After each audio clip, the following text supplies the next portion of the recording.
السلام علیکم ناظرین، میرے چینل کو سبسکرائب کر دیں اور بیل آئیکن کے بٹن کو دبا دیں تاکہ ہماری ساری نوٹیفیکیشنز آپ تک پہنچ سکیں۔ یہ قرآن شریف کا بہترین ترجمہ ہے اور اس کو دھیان سے سنیں تاکہ آپ لوگوں کی بھی مزاج چینج ہو جائیں۔ اللہ تعالیٰ کا ارشاد ہے، بے شک ہم نے نوح علیہ السلام کو ان کی قوم کے پاس یہ حکم دے کر بھیجا تھا کہ اپنی قوم کو ڈرائیے اس سے پہلے کہ ان پر دردناک عذاب آئے، چنانچہ انہوں نے اپنی قوم سے فرمایا کہ اے میری قوم،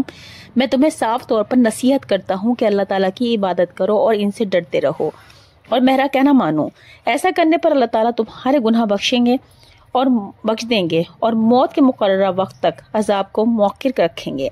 یعنی دنیا میں بھی عذاب سے حفاظت رہے گی اور آخرت میں عذاب کا نہ ہونا تو ظاہر ہے۔ جب اللہ تعالیٰ کا مقرر کیا ہوا وقت آ جاتا ہے تو پھر اس کو پیچھے نہیں ہٹایا جا سکتا، یعنی ایمان اور تقوی کی برکت سے عذاب سے تو حفاظت ہو جائے گی مگر موت بہرحال آ کر ہی رہے گی۔ کاش تم یہ سمجھ سکتے، جب ایک لمبی مدت تک ان باتوں کا اثر قوم پر نہ ہوا تو نوح علیہ السلام نے دعا کی، میرے رب، میں اپنی قوم کو رات دن دعوت دیتا رہا مگر وہ میرے بلانے پر دین سے بھی اور زیادہ بھاگنے لگے۔ جب میں بھی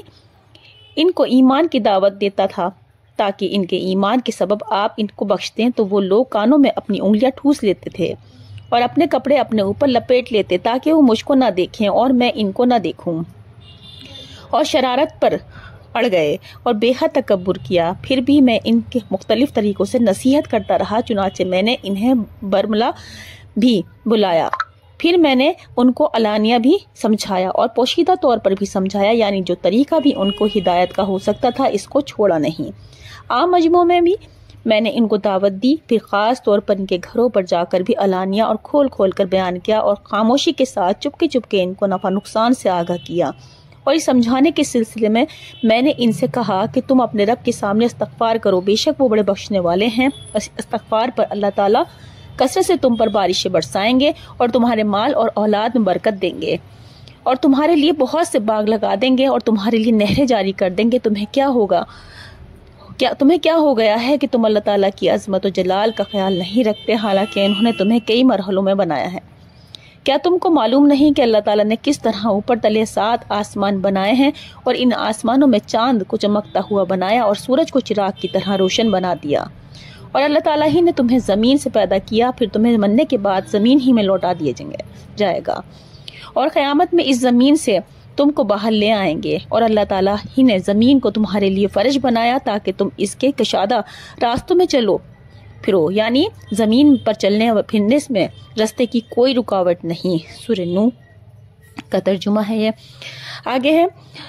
اللہ تعالیٰ کا ارشاد ہے، فرعون نے کہا کہ رب العالمین کیا چیز ہے؟ موسیٰ علیہ السلام نے فرمایا کہ وہ آسمانوں اور زمین اور جو کچھ ان کے درمیان ہے سب کے رب ہیں۔ اگر تمہیں یقین آئے، فرعون نے اپنے ارد گرد بیٹھنے والوں سے کہا کہ کیا تم سن رہے ہو؟ یہ کیسی بیکار باتیں کر رہا ہے؟ لیکن موسیٰ علیہ السلام نے اللہ تعالیٰ کی صفات کا بیان جاری رکھا اور فرمایا کہ وہی تمہارے رب ہیں اور وہی تمہارے پچھلے باپ داداؤں کے رب ہیں۔ فرعون اپنے لوگوں سے کہنے لگا، یہ تمہارا